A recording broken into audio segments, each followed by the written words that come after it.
Welcome to this week's Wednesday webinar presented by ECADE. This webinar is part of a series to keep members of the Alliance and our wider network engaged during this time. These sessions aim to create a space to maintain connections among and stimulate our community, which is distant and struggling with solitude due to COVID-19 control measures. ECADE will use this platform to continue the capacity development and sensitization of grassroots human rights defenders and organizations, particularly in the Eastern Caribbean. It will also serve to highlight issues and activities of note. Each session will provide an activist within ECADE's network an opportunity to share their knowledge and experience and further develop their facilitation or presentation skills. Today, we discuss issues facing women in the Eastern Caribbean and how women-led organizations are working towards reform. What are the ways in which social justice advocates and organizations, including LGBTQ+, PLHIV, and women's organizations, can hold spaces for and serve as allies to the community? Today's session, Gender-Based Violence in the Eastern Caribbean, Strategies for Working Effectively at the Intersection of Mainstream Women and LGBTQ+ Activism, in observance of 16 days of activism against gender-based violence, is led by Ronelle King, founder of Life in Leggings out of Barbados, and Derwayne Wills, journalist, activist, and young academic out of Guyana. Ronelle King is an Afro-Barbadian human rights activist, an intersectional Caribbean feminist. In 2016, she founded the viral cyber-feminist movement, Life in Leggings, which later evolved into a grassroots organization, Life in Leggings, Caribbean Alliance Against Gender-Based Violence through Education, Empowerment, and Community Outreach. As director, her role is to ensure that the organization fulfills its commitment to reducing the region's pervasive rape culture and helping to eradicate regional occurrences of gender-based violence. In 2019, she co-founded Pink Parliament, an initiative which encourages girls between the ages of 14 to 20 to consider careers in politics. Through her work, she has been a driving force in highlighting key issues pertaining to gender rights, youth development, and protection of marginalized communities. She was awarded the 2017 Youth Hero Female Award by the Barbados Youth Development Council and the 2018 Queen's Young Leader Award by Her Majesty Queen Elizabeth II at Buckingham Palace, in acknowledgement of her dedication to reducing gender inequality in her country and the region. Derwayne Wills is a journalist, activist, and young academic from Guyana with 7 years experience in human and community development programs in Guyana and the Caribbean with intersectional and local non-governmental organizations focusing on governance, human rights, and community-based support initiatives for vulnerable groups, including youth, women, and migrants. Derwayne is also a first-class honors sociology graduate from the University of the West Indies St. Augustine campus, where he focused heavily on gender and development. Currently, Derwayne is a member of the National Civil Society Reference Group and the National Steering Committee for the Spotlight Initiative in Guyana. Just a few notes, please keep in mind today's session is being recorded for YouTube. Mute your mic when you are not speaking. If you need to make a comment or ask questions, please use the Zoom raise hand option. And as always, let us be respectful in our comments. I will now turn over to Ronelle and Derwayne Wills, who will take over from here. So welcome to both of you, and you can start with your presentation. Yeah. Thank you so much. Ronelle? Yes. Thank you for having me. Apologies, having technical difficulties. I'm on campus. I just joined back. Sorry, I didn't. Well, let me just start off by saying, it's really great to be invited to an activity like this. We're really going to get a chance to talk about, building a stronger movement across the Caribbean, and also learning from the experiences of other activists who've been doing this work for quite some time, and seeing how best we could use those experiences to sort of boost our own initiatives and activities. But there are a couple of areas that Ronelle and I had set out to identify, to make the conversation a bit more rich. And considering Ronelle's own lived experience, the personal experience, I want to make this conversation as possible. So there are a few questions that I will throw to her every now and again, and so she will do the same on my part, specifically when certain key ideas pop up. But in terms of this idea of transforming, personal experience into political action, which is largely what Life in Leggings is based on, I just want to get an idea from Ronelle as to how exactly she got to the space that she's in right now doing this work. Okay, I'll first want to begin as well by saying thank you so much for inviting the both of us to this space. We're so happy to be here. So I started Life in Leggings, as most people would know from my personal experience of gender-based violence, being almost kidnapped in broad daylight, the best way to describe it, and not really receiving justice or access to justice when I went to report to the police, and feeling frustrated and helpless, and so on and so forth. Actually, very recently, my Facebook memories kind of reminded me of my thought process leading up to when I started Life in Leggings, and it was really deep and in terms of how I felt. And it was important to remember how I felt then, and how that became the catalyst of Life in Leggings, to remember and hold strength to, continue the work in which I started. So basically, I I messaged a couple of friends and I said I had this idea.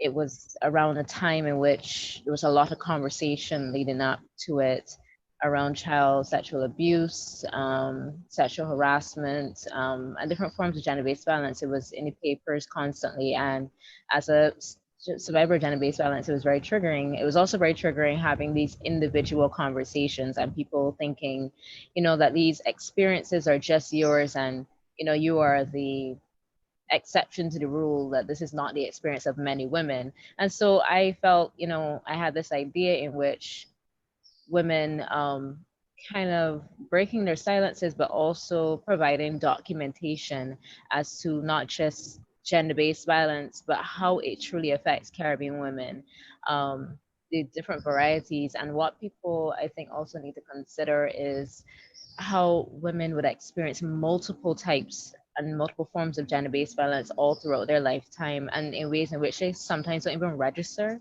or they simply don't even identify as yet, but they may later down when they are presented with the information. So I posted my experience to social media, and it took like I had a lot of messages where people asked me, "What's this? What are we doing?" What's happening. So I explained it to them, and then they were like, "Oh well, I have some stories." And so we began posting, and it wasn't before long before the timelines on Facebook were dominated with just Life and Leggings stories. Then it's transferred over to Twitter, Instagram, Tumblr, and before long, it was spreading from Barbados to Trinidad, Jamaica, Guyana, and other Caribbean countries like Dominica, Antigua, and so on, and just completely just taking over the Caribbean region in a way that was very important, because this is a subject that's often very taboo, and here you have it just constantly in your face. This is something that you can't ignore, really. You have to pay attention. You have to. And when there was the resistance, because of course there would have been resistance when it came there, we had built a strong solidarity and support network amongst each other, despite the fact that many of us were strangers. So when they came for us, we came back for them and said, we had a right to speak our truth and to engage in this catharsis, as well as kind of challenge your rape culture and say, enough is enough. And so that's how the hashtag became a movement. We intentionally called it Life in Leggings, which was a heavy on alliteration, and to play emphasis on the type of clothing that's considered very controversial, that it many persons would kind of describe this article of clothing as inappropriate, or you kind of asking for it, which is not the case. So we intentionally used it as, a conversation starter, but also very much so to encompass, the reality of women, because regardless of what you wear, we still experience victim blaming. And again, it has nothing to do with what you wear, but you still are met with opposition of what did you do? And that is reality, like the reality of life as a woman. So life in leggings. Yeah, I mean, it's so important to really understand how it is that many of the movements that we are part of come into being, but also understanding how it is that we ourselves could use some of these issues that we have faced to sort of channel them positively into creating space for not just having a broad conversation, but also shedding light on these things so that there could be ultimately action later on. And personally, for me, when I was living in Trinidad and Tobago while I was studying, that was really when I understood what are the issues that face migrants, because at that time I was then placed into a position of being a migrant. But of course, even as we understand issues of migration, women have a very specific experience when it comes to migration. But for me in Trinidad and Tobago, based on my experiences navigating a particular culture that had some amount of outright xenophobia, but as well as these sort of xenophobic microaggressions, it was essential for us to create space and really talk about the issues that were facing us. And we had quite a couple of opportunities to do that by using the university space to sort of establish a student association specifically for Guyanese students, to not just act as a social club, but also to act as a mobilizing space to talk about more serious conversations, such as how exactly migrants navigate the space that is Trinidad and Tobago. And so this sort of idea of transforming your personal experience into political action. When I say political action, people sometimes think that I mean, partisan politics, and that is not the case. It's not saying, one political party or the next. Whenever you engage in political action, what you're doing is having a very strong conversation with power to say that these are the rights that this particular group deserves, and this is how we ought to go about this as persons who have been affected by whatever policies or programs or laws that you've implemented. But ultimately, when I really got involved in work that cut across women's experiences was when I went back home to Ghana to work on a program with migrant populations, specifically migrants from Venezuela, migrants, refugees, and returning Guyanese from Venezuela, and a sort of a support program for a couple of months in 2019. And I mean, even though the intention was to start off in just offering somewhat of a basic assistance, eventually you found yourself dealing with issues relating to human trafficking, child abuse, prostitution, and even though sex work in Guyana in itself is not illegal, survival sex becomes an issue because in the absence of other economic opportunities for women to ultimately access those opportunities, many of them resorted to using their bodies as a means of gaining an income so that they can support their families and themselves in Guyana, but also to send money back home to Venezuela. And so there are many issues that start to cut across each other. And so on any given day, there were issues of domestic violence where you had to then consider, sheltering opportunities and so on, but also ensuring that you work more closely with the authorities to advocate more victim-centered approaches. Because when they're so concerned about getting prosecutions, getting these people, getting the traffickers and so on, they sometimes treat survivors themselves as criminals, keeping them locked in the space, depriving them of some of their rights, not giving them the option of being able to communicate with the outside world, which in itself sort of reinforces some of the previous experiences that they've had and ultimately makes them withdraw entirely from even wanting any support. And so many of them, we've had cases of many of them, up to go back to Venezuela, fetching that trauma and fetching that burden with them. And we've had those instances, for example, even in instances of rape, where there was a sloth in the response in actually getting these persons the psychosocial support that they needed or giving them the proper counseling they needed to actively walk them through the process. They say, I am just not interested anymore, and I'm just going to go back home. And so, like, those are some of the things that we have to walk through now when we start to transfer our personal experiences to sort of wider programs. but also think about how it is that different demographic groups would navigate within the programs that we are doing to make sure that everybody is sort of captured. But at the same time, when this is a lesson that I had to learn, the hard way, making sure that you take care of yourself as part of the process, because it is impossible to take care of community when you're not even taking care of yourself. I completely agree, very much so. It took me a while to realize, but after I had began the movement, really, because leading up to the days, at least 4 days, I could identify before the start of movement, I was in deep depression. I was actually suicidal.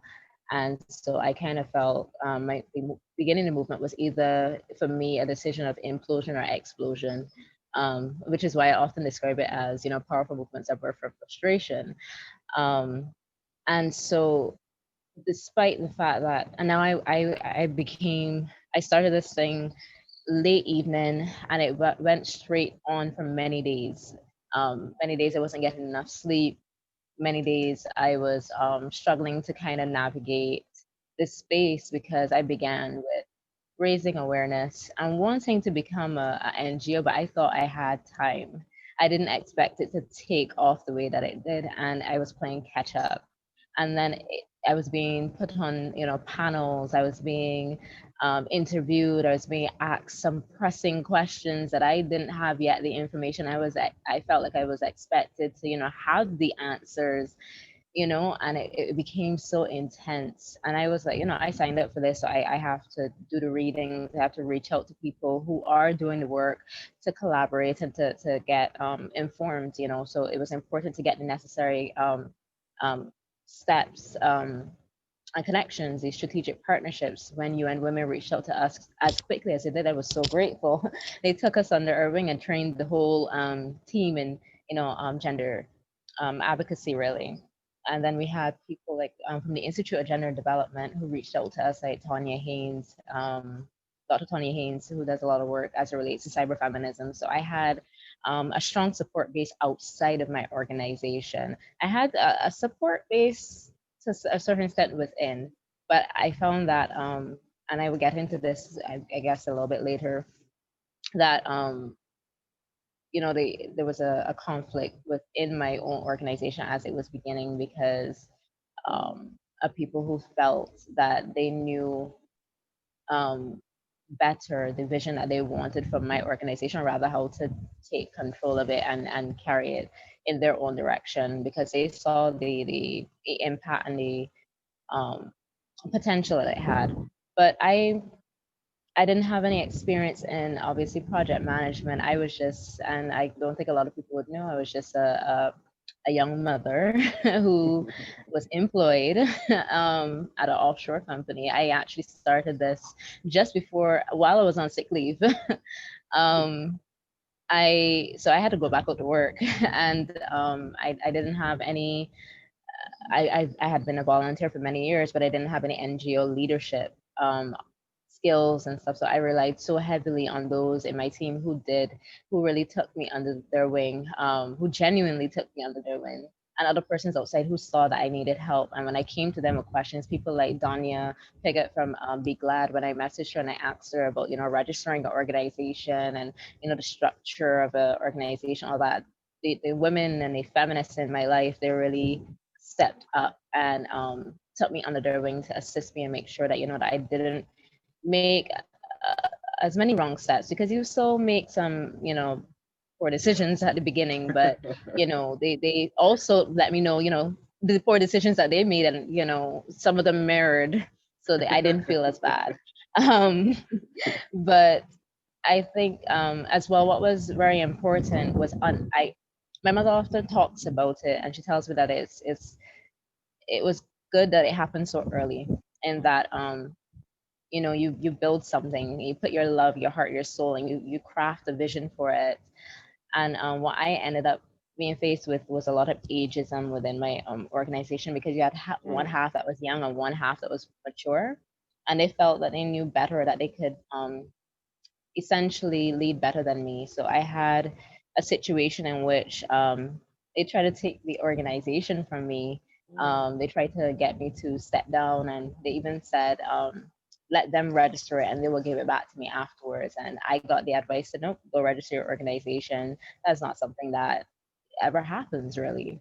But they, like I said, and I moved out from that space. And another hard lesson came afterwards, in which when you start an organization, there are a lot of people that start with you. Yeah. But it doesn't necessarily mean that they stay throughout the entire journey. And that's Yes. okay if, they have their other commitments and that kind of stuff. Or they probably don't, they have another journey in life, really. They may have started with you in this one, but they want to carry on in something else different. Or they just, realize this isn't for them. And so the weight of this organization that I had just formed came crashing down on my shoulders. And remember, I was still struggling with um, my own depression, and I hadn't sought therapy. I was so busy running around finding therapy and connecting all the people who trusted me with their stories and trying to connect them with therapists and being there for them if I couldn't find someone. And I was, the weight of the organization on one shoulder, the weight of, all these people and their stories, and, trying to be there for them on this shoulder. And I didn't make any time for me. So I had my own kind of breakdown somewhere in the next year leading up to when we decided to create a simultaneous march, because I have these brilliant ideas and I'm like, I'm going to do it. And I sometimes do them when I'm not in the best place mentally. But I love what I do, and I really truly want to make an impact in the lives of the women, because that's what I would have wanted. So I push for it. But it really was important. The people who I met at the beginning outside of my organization, the feminists I spoke to, they're still here and they're still, checking in with me. They're still partnering with me and making sure that I engage in self-care that I didn't engage in when I was at the beginning. And even when they came and they were like, "Are you engaging in self-care?" I was like, "What is that?" It's something. I was like, you're saying these words, but I don't quite understand what they mean. They're like, I'm like, you mean take a rest, take a sleep? They're like, no, take a moment away and do things to you.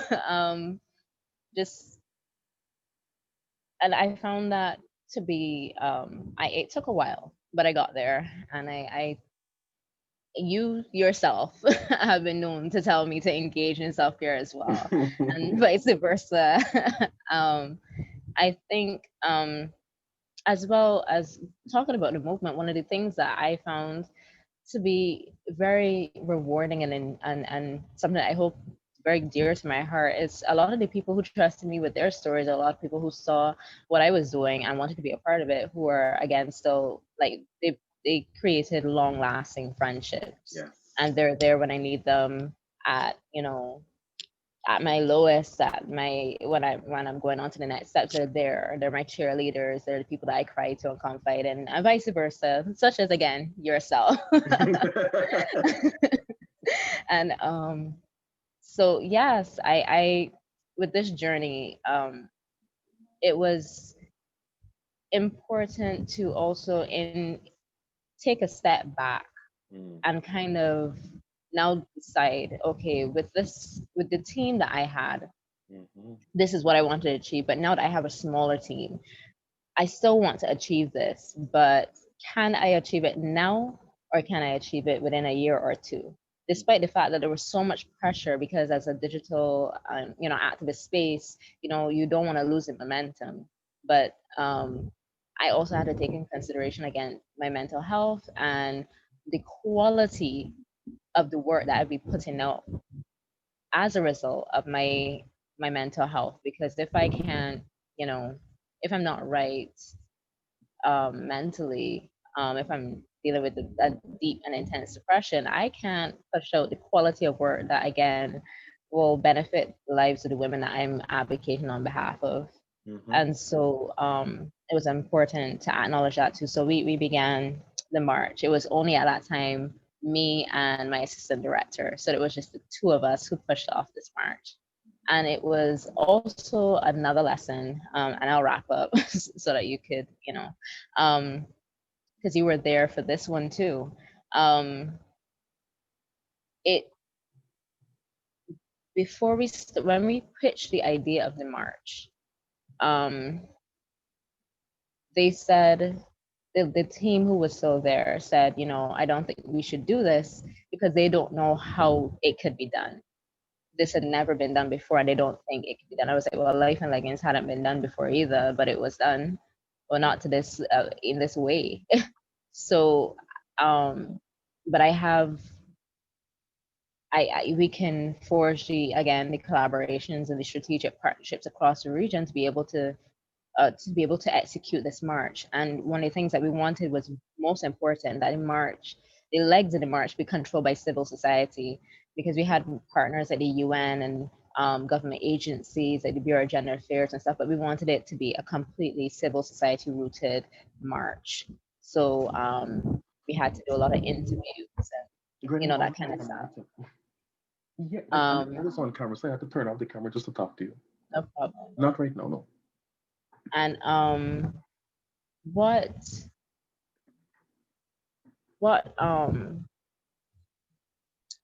leading up to, even coming up to there was a lot of obstacles that we had to face that we didn't even face when we first began the movement. So it was a new set of learning each time, and it was, sometimes a little bit difficult to overcome. At one point, my assistant director was like, I don't know if we could do this, and I was like, oh, don't leave me now. We were about to execute 7 marches, and we kind of just pushed through with the support of, again, civil society. We got support from Tambourine Army. We collaborated with them to have that leg of the march in Jamaica, and then they had to, because what we did was we were also very much so hands-on. We didn't just pass it on to them and that was the end of that. We tried to connect them with, the resources that we would have had in our country, try to get UN to sponsor some of their things and so on and so forth.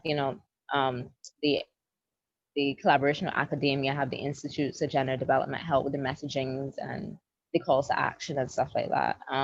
But it was important to have that space, that march, in which the persons who spoke, it was supposed to be a completely, again, a survivor-led platform. So we had women from all walks of life speaking on their experiences. We had Muslim women, LBT women. We truly wanted a representative from the community of persons living with disabilities, but the way how the march had gotten, I would say, a distraction because there was another march that was planned on that day, and it became a political thing. We didn't get the resources to be able to accommodate them in that way, and that was something that bothered me and still bothers me to this day. But we try to make up for it. And again, you get in the idea, women, girls. We had a diverse platform to speak to the issues of gender-based violence and how it affects them. Not us speaking on their behalf, but them speaking for themselves and having everyone listen. We had ministers and persons, the church representatives there. They were not allowed to speak. They were just there to listen and support. Yeah. With my own experience, I wish, this is back on your point about self-care, right? Because I cannot emphasize it enough. I wish that I had listened to people when they were telling me that, Derwayne, you were just doing too much. Because the hours that you were working, I was working alone. I would get into the office at about, 9 o'clock or 10 o'clock or so. And then I would leave the office at about 2 o'clock, 3 o'clock in the morning. And then I would go back in again for 9, 10 o'clock. And then it would just be on repeat over and over again because there was just so much that was happening at the same time. And people said to me, many times that, Derwayne, eventually you're going to crash. And I said, oh, no, I feel no, I have the energy, like this work has to be done. And there's one thing that I used to say all the time, the work God do. Because when I, sit down in my office and I think about all the people who depended on the support that we provided, and I thought to myself that, they were going to go one more day without that support if I didn't move right now, it kind of forced me to want to get as much done as possible in the shortest period. And so when it came down closer to the end of the year, and this was last year, and I mean, our program ended in December 2019. And even though, part of me I have a lot of regrets about how certain things happened. But for me, I definitely broke down mentally first before I physically broke down. And in that mental breakdown, it cost me a lot of things. It cost me some of my relationships, it cost me some of my friendships. And I was for a period part of the reason why persons were leaving, because I always felt as though, we had this enormous responsibility on our shoulders.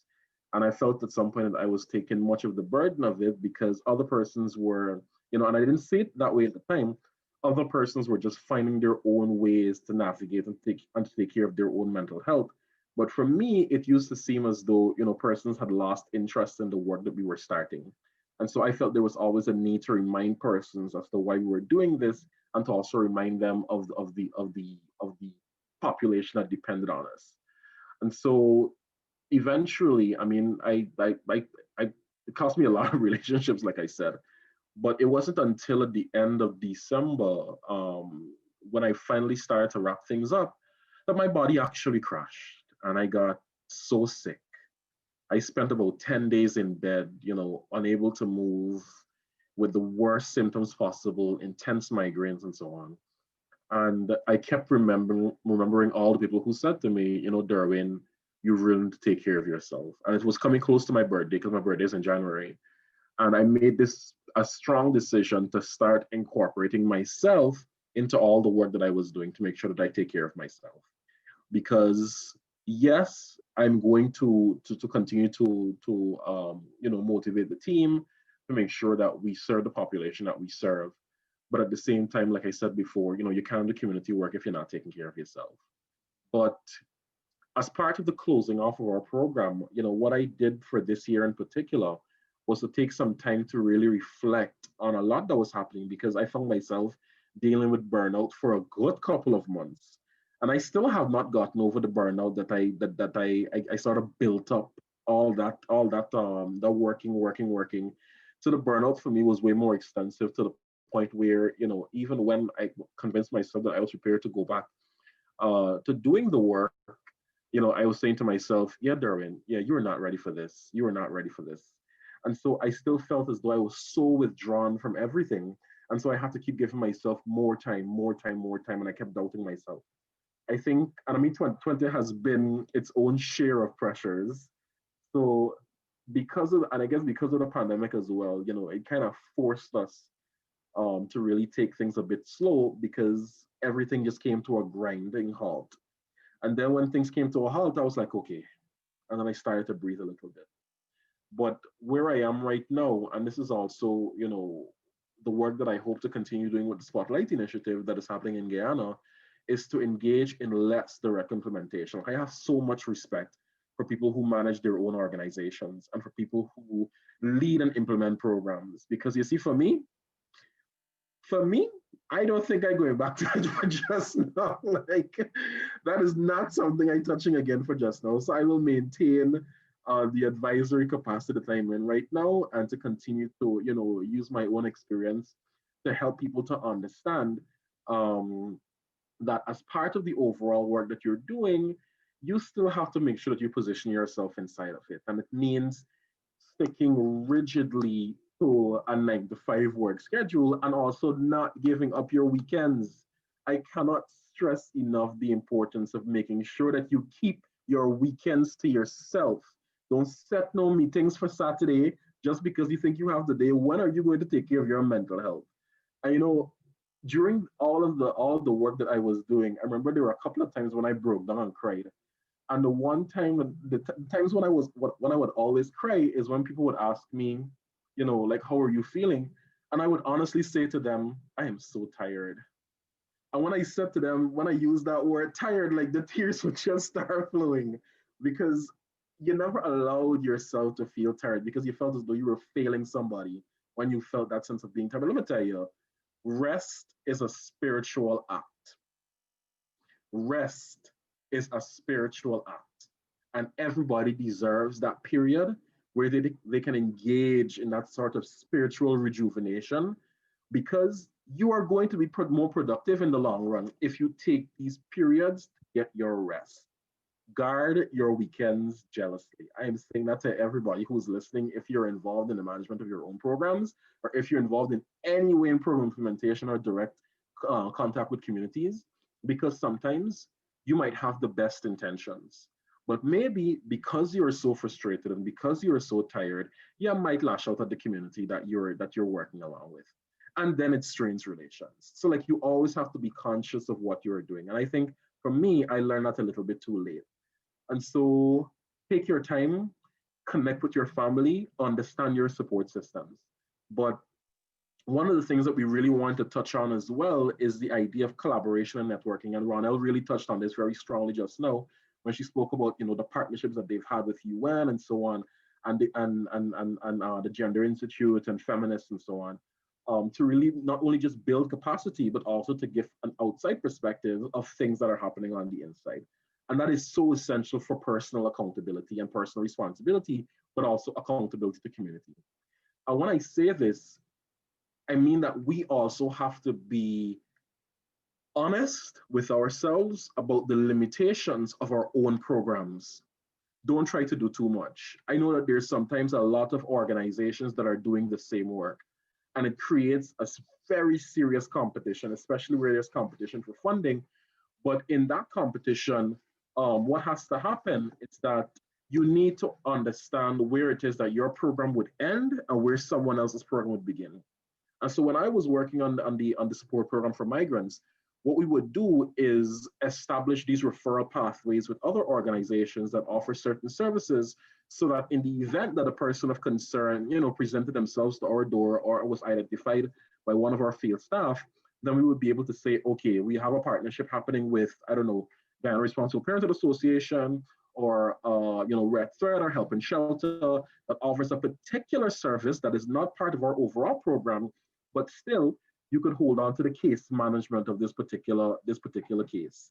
And so it ensures that you are not letting go of it. You are still actively involved in doing the work, but you're just making sure that this person gets as much support as they possibly can as you assist them to integration.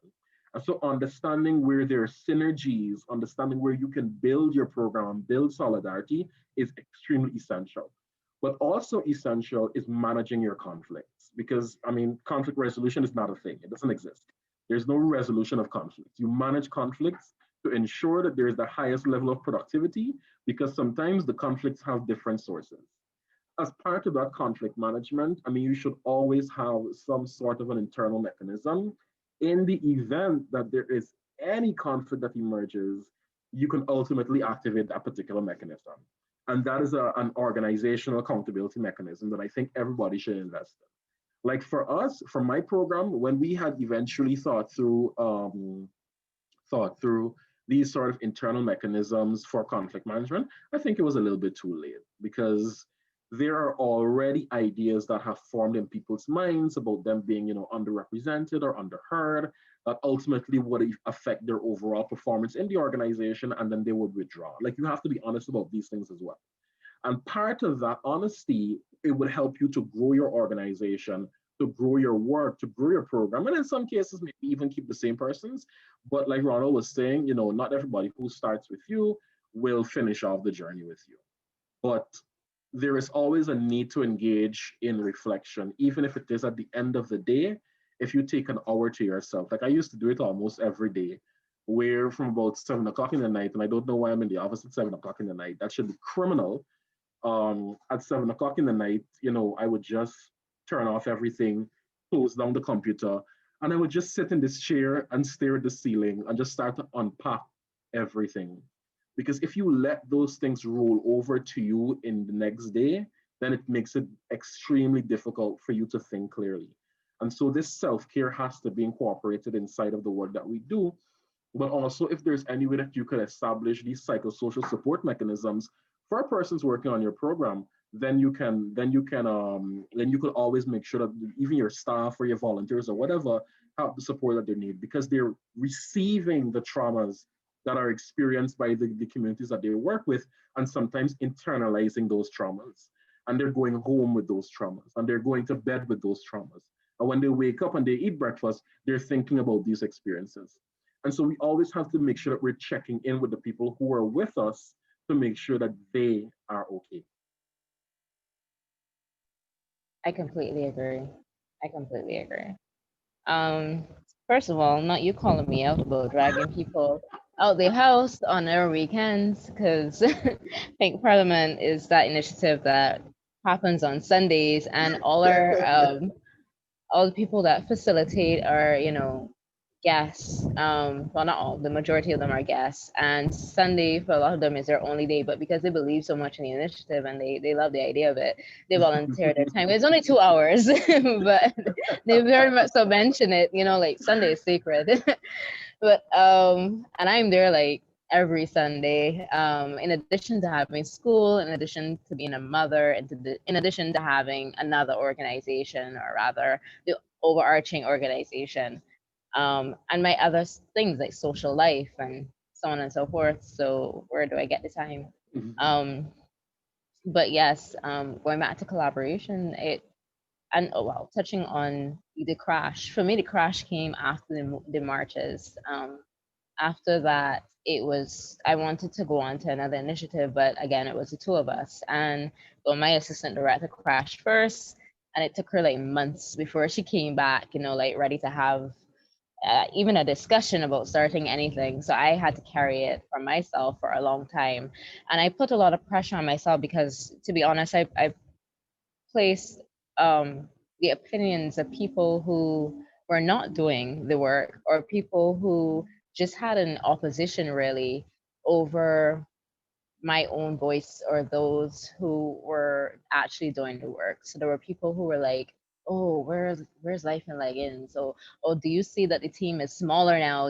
Women can't get along," and a whole bunch of nonsense. So I felt as though I had to, really keep powering through, and not really. I don't want to say keeping up appearances, because we didn't hide. When people left, we would put out a public statement and say, we thank them for their time and stuff, and what the time that they had with us and what they dedicated to the movement. But to power through and basically try to show them that we still can do the work, and we're still doing the work, and that to don't count us out yet. Because we felt as though that if they won in dominating the narrative, that the women would kind of lose, the trust, or rather the faith that they have placed in us to actually create that change that we said we wanted to create. Um, so I was burning the candle at both ends, running from meeting to meeting, council to council, conference to conference, doing report to report, still developing initiatives, trainings to trainings, still while doing all the things that I was doing, working in addition to, and something had to give. And as I said, I love my work. And I very much so want to continue doing the work that I do. I ended up having to leave my job. And that was the sacrifice that I made, losing income to be able to continue the work that I wanted to do, and to again create that change that I wanted to create. Another thing that I navigated was how to engage with the media. Don't. I'm joking. I'm joking. Look at you, journalists. I had to learn how to engage in the media, not just locally, because I learned particular media who would report what I said to them, and other medias who would embellish. And learning, and that's just in my country. I had to learn the different media houses outside of the region, and how they reported on it as well. How many persons were reading it and learning about the movement as well. And we use that as a tool to be able to create networks outside of Barbados, with the other organizations who did reach out to us when we began, but also those who didn't quite know, because not everybody's online, which is most important, acknowledging that everybody's not within that cyberspace. And so creating those necessary connections, where we did those interviews and it was printed in the print media, and it was distributed to those who were not online, and forging those partnerships with them.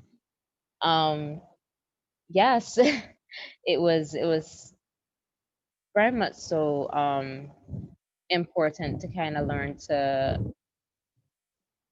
get your message out there, but also utilize it to also speak, not really speak on behalf, but speak about, raise awareness about the different women again who experience the types of violence that are not often covered by mainstream media, or even talked about in mainstream organizations.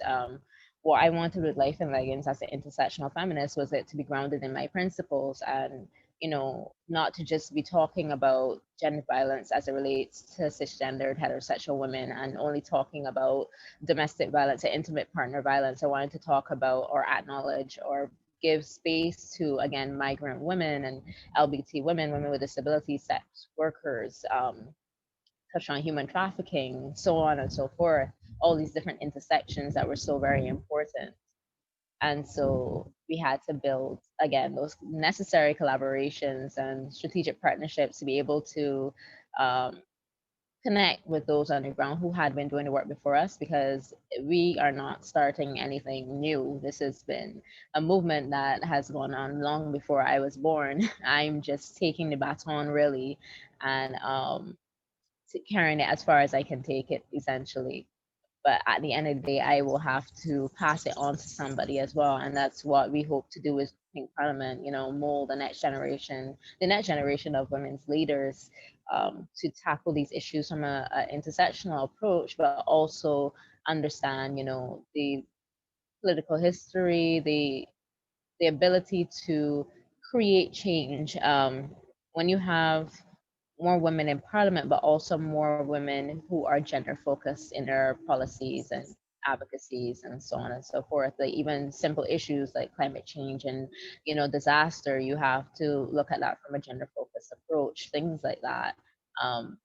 Creating that consciousness, especially a radical consciousness, to be able to really push through.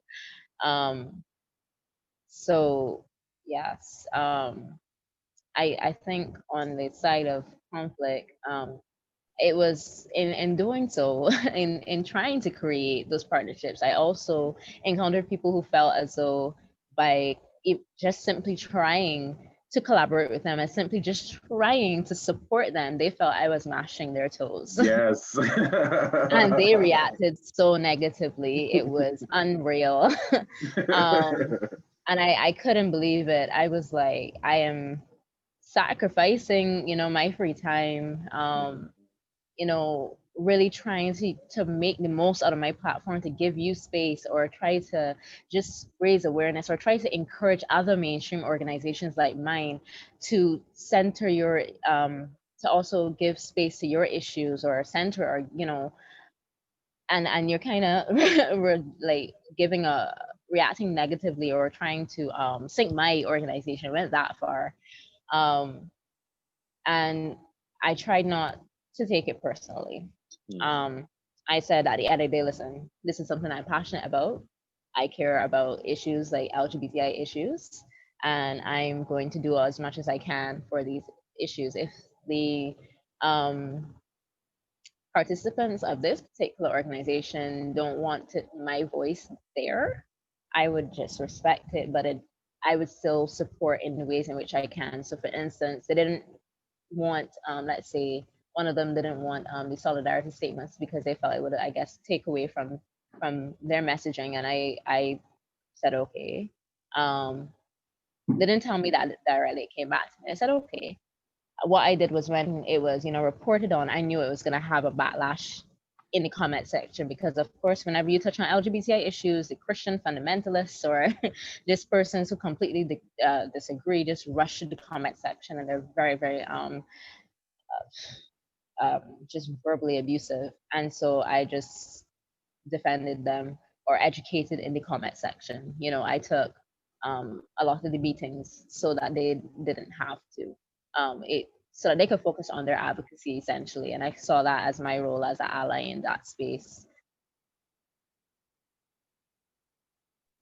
Yeah, I mean, I think I know we've had a a good amount of conversation at this point. So I understand we were also supposed to take questions. Were we supposed to take questions? Are there questions for us to take? So good questions, yes. Well, the floor is open for anyone who has any questions, but I think I might have one for you, Derwayne. I mean, recently I've been reading a couple news items about, the violence that has been happening in Guyana in regards to, the young women and stuff. So my thing is like, what exactly has been happening in country to help deal with these specific issues? Because I mean, all what you read is, this young woman was murdered by her partner and whatnot, but then there's no follow-up as to what has been done or what is being done to help solve the issues of injustice to that specific person's family. Yeah, I mean, when it comes to femicide in Guyana, and I mean, Ronelle will tell you a little bit about it, the rate in Guyana compared to other countries in the rest of the world is extremely high. And even though there are organizations like women's organizations who have been doing work on the ground to sort of provide support, for women and to constantly advocate for, changing of laws, women's protection, and so on, there's still a lot of work to be done in terms of changing certain behaviors and attitudes, especially at the community level, where violence against women is still seen as an option, by men. And that has been such a challenge for us, especially even in dealing with domestic violence cases, because domestic violence cases are so tricky. The thing about it is that, and I had to accept this myself, I have dealt with domestic violence cases before. I have, made efforts to provide assistance to survivors of domestic violence, including shelter assistance, including direct, food assistance, etc., helping them with legal assistance, especially where children are involved. But we can't force people in some instances to just, follow through with the actions.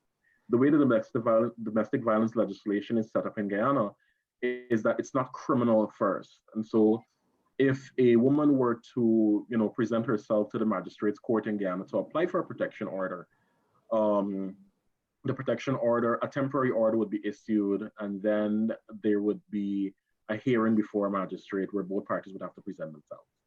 But in some cases, what we've seen is that, women usually, or survivors in general, usually withdraw from the process.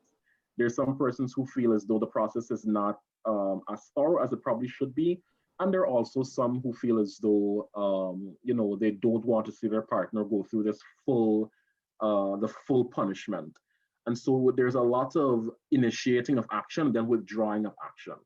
And so there's still some things to work out with how the domestic violence legislation works in Ghana, even in some communities where a woman would have to travel, maybe like an hour and a half in a taxi ride that costs $150 in order to find a magistrate's court in order to make an application. And so there are implementation issues that happen, even though you have good intentions with your laws and your policies as it relates to on-the-ground implementation. Different experiences in communities could affect the success of those policies, of those programs, of those laws. And that has happened as well. But ultimately, what there really has to be is an assessment and an all hands on deck approach, because even though like a lot of people talk the talk as it relates to, ending violence against women and girls, there isn't there isn't always this strong sustaining of the action. And I think the greatest resistance we have felt is where, all of the behavioral change that has to happen cannot happen overnight. And so there is still a lot of work to be done to sort of change people's minds towards certain ideas. And that is something that organizations are working on right now. And so we encourage women, if it is that they are survivors of domestic violence, of intimate partner violence, like whatever it is, to really reach out to someone and get the assistance. But sometimes it just doesn't happen. And I mean, it's not just limited to heterosexual relationships, because even in LGBT relationships, there are issues of domestic violence and intimate partner violence. But then the challenge is, and I've had this instance once where I did accompany one guy, he's gay, to apply for a protection order. And when we got to the police station, the police officer was counseling us outside in the public. And I said, is there a private space that we could go to to have this conversation. And so not all the police stations are equipped with these facilities to even treat with interviewing survivors of domestic violence. And so the counseling happens out in the open, which is an immediate issue because I wouldn't necessarily, in all cases, speak about the violence that I've experienced in an open space with a lot of the other people. There's 7 police officers all staring at me at the same time. And then when it is that I present myself as LGBT, you know, you're asking, so is a man that knock you? I was like, yeah, that shouldn't in any way, you know, affect this case because the language in the legislation is gender neutral. So like, I don't know why this is an issue. So I have had those issues before. So there's a lot of work that has to happen still at the community level with behavioral change, but also at the level of persons who work in the institutions, for example, the police, for them to broadly understand their overall role. Because there have been instances where police officers would say things like, you know, they don't take it as seriously as they should, because in their minds, the case is done because they're already assessing that the survivor will go back to the perpetrator. And so they don't actively follow up and don't actively move right away. So like those are some of the challenges that we've had, but there are many other issues which make domestic violence such a very serious issue. You know, people who don't have the ability to leave because they might not be able to financially support themselves, people who are trapped in certain situations because of children that are also in the household and so on. And also people who experience pressure from their family members who say, oh, you know, don't leave them, stay with them and so on. And then we also have issues of men who experience, you know, domestic violence and interpartner violence, but who don't speak about it because of this still idea that, you know, the socialized male dominance and female submissiveness should prevail. And if a man says, you know, a woman beat me, what kind of man is you? So like those are all the issues that we are treating with at the same time, which makes this such a difficult area to work in, where we still need a sort of an all hands on deck approach.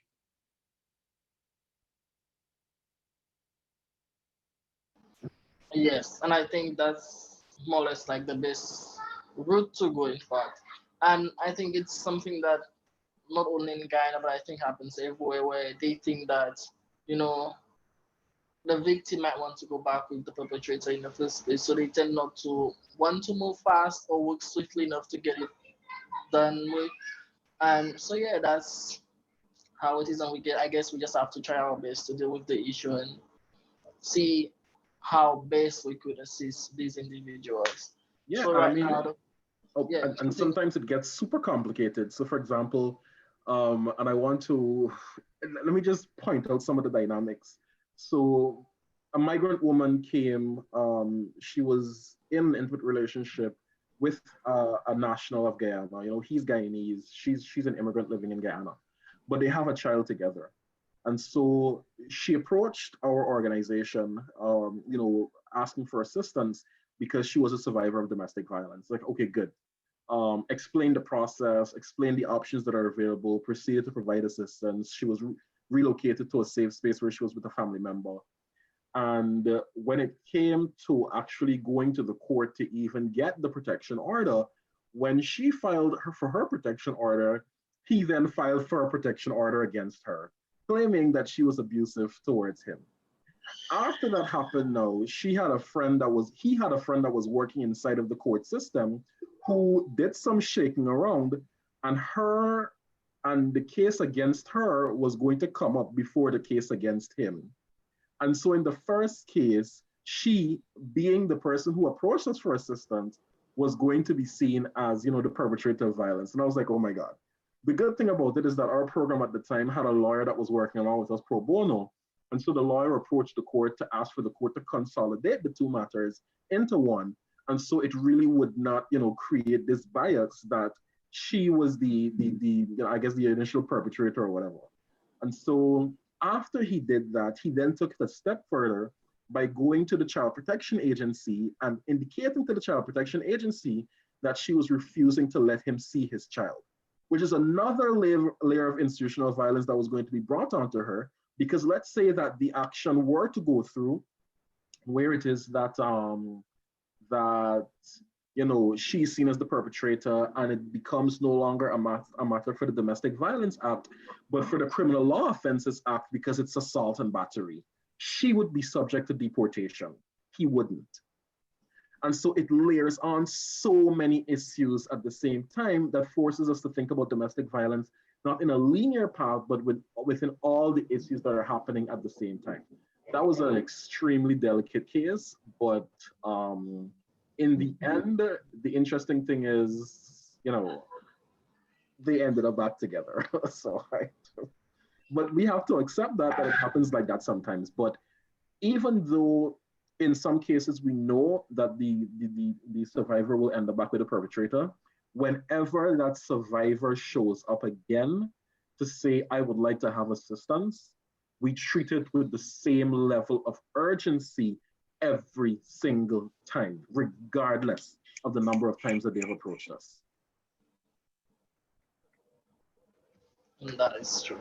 So I'm not sure if anyone else has any questions. So if you do, now is the time to ask the questions to our two panelists. I think I have time for one more question. I have to go on to another commitment. So anybody has any questions? If not, I would just like to thank both of you guys for coming on and doing this today. I mean, it was very interesting. Some comments in the group where, I mean, Temba was included to a lot of what was discussed, which is actually a good thing. Because I know she's a founder of her own organization. I know all the work that goes into it and having all the programs and projects put together. So thanks again to both of you. And I hope to see you all next week, Wednesday, hopefully, at our next Wednesday webinar, which will be done by Kellyanne Knight out of Barbados, where she will be discussing murdering with a gender lens. So I hope to see you on next week, Wednesday again. And for the last time, thanks you and see you all. And thank you, and thank you also to the organizers. Take care, everyone. Thanks. All right. Bye. Bye. Thank you. Thank you very much. How do I'm not seeing the leave option. I'm sorry. At the top. Oh, there it is. Bye, Derwayne. Good.